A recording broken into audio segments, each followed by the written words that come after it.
So whose benefits would you cut to pay for defence? Well, I mean, obviously we haven't set the detail of that out. I think we're being open, saying to the country, we think these are areas we will have to look at. We've said we'll back the government if they do. I just think there's a key point here, right?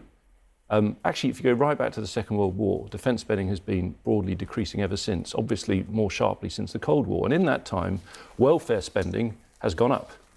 In many ways, we spent the peace dividend on welfare.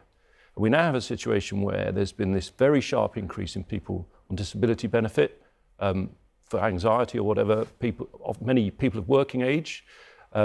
And I'm afraid that can't go on as a country. We're going to have to be more resilient. So I think looking at welfare is not just about the savings, it's about our country getting onto a pro-growth footing. But that is where you would look then. Disability benefits would be somewhere you'd be willing to pull back money to spend on defence instead. So our Shadow Chancellor, Mel Stride, as you know, was previously the DWP Secretary in charge of benefits. He set out a very clear plan, and we're not sure yet whether the government are going to follow that. But that plan would not be enough cash in order to pay for the big extra lump of money that you're suggesting would be needed for defence. So just to be really clear, you're suggesting that you'd be willing to take a bigger axe to the welfare budget for people with mental health issues. You mentioned anxiety there, who might be claiming disability benefits in order to get money for defence. That's where you would Just to be clear, Laura, I'm not saying the exact policy here and now, right?